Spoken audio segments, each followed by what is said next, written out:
Айсен Сергеевич, добрый день.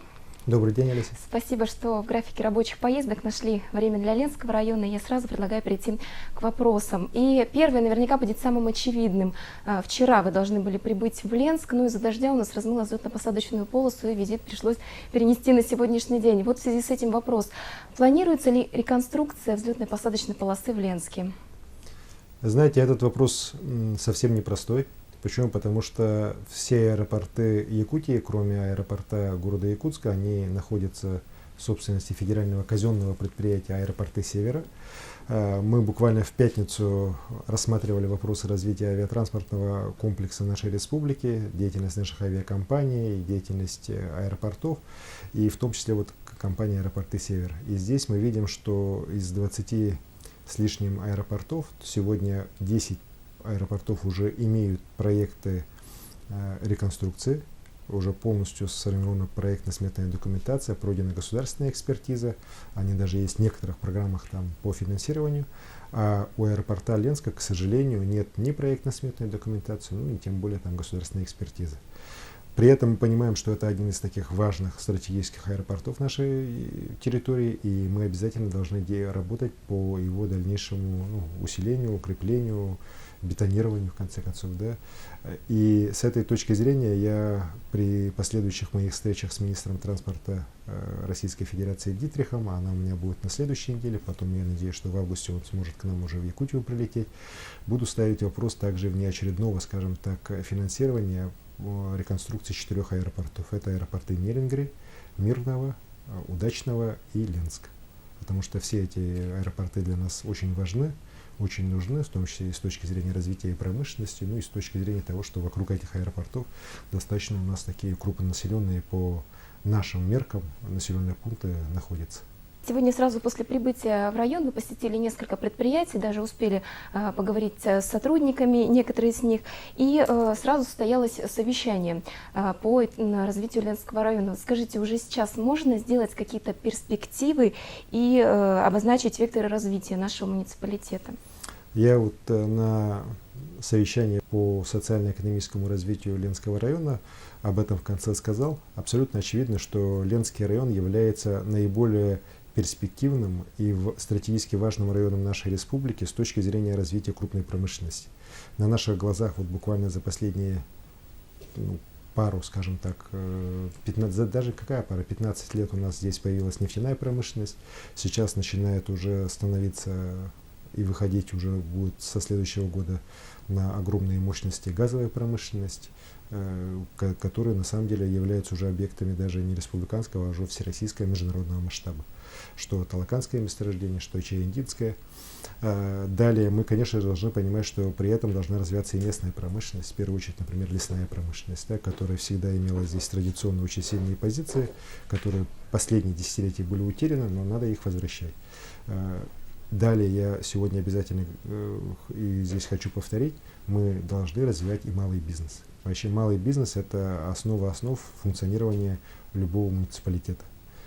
И малый бизнес надо поддерживать. Поддерживать его по всем направлениям, по которым это возможно. Не просто давая там деньги, да, а создавая условия, чтобы бизнес мог сам здесь работать.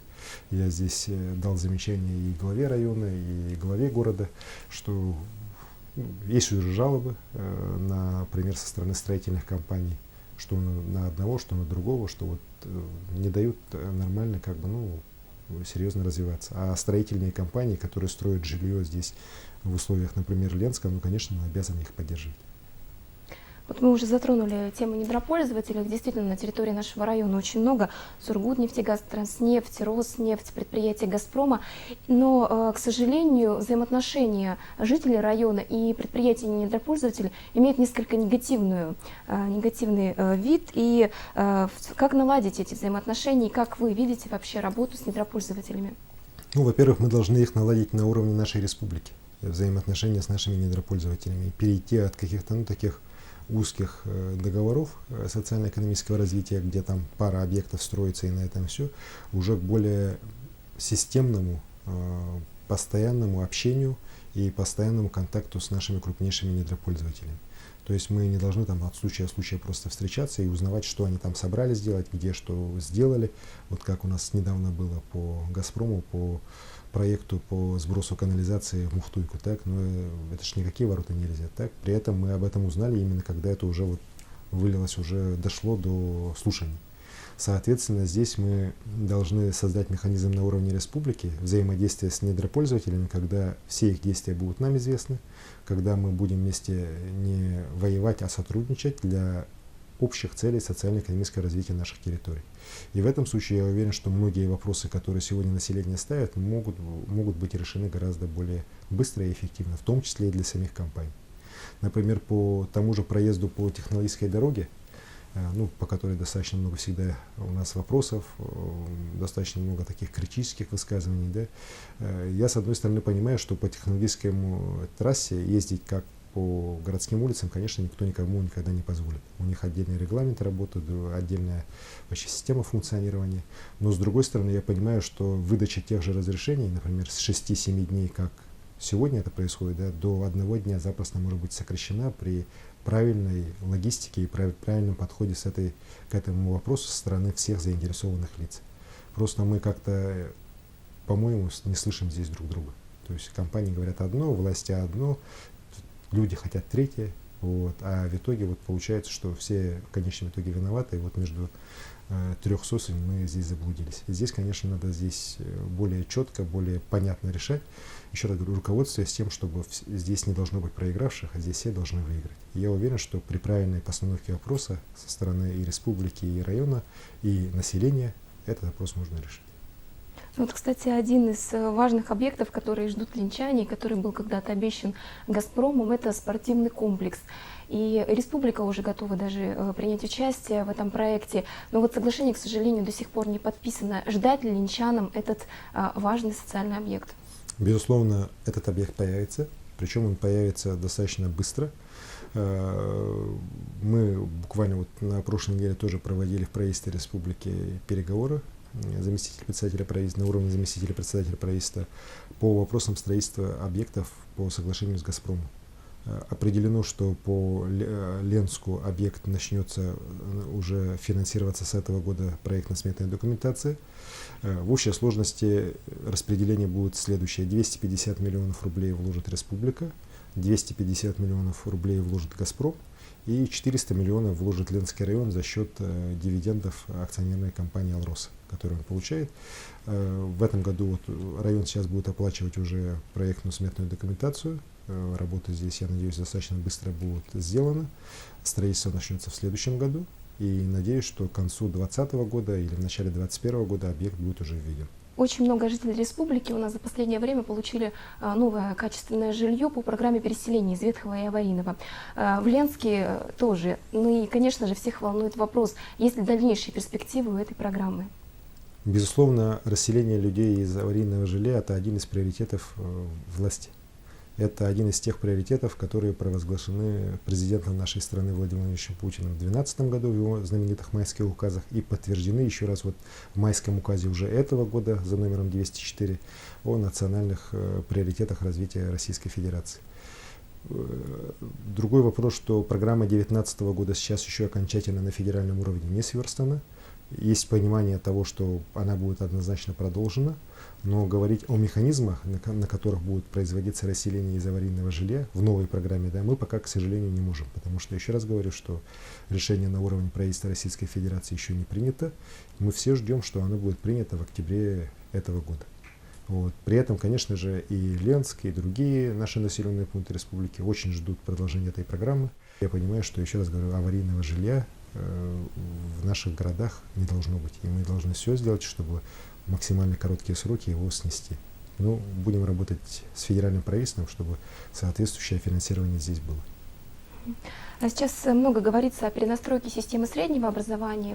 Например, в Ленском районе очень актуальны и востребованы нефтегазовые профессии. И, конечно же, у ленчан не сходит с уст вопрос, что будет ли строительство нефтегазового техникума.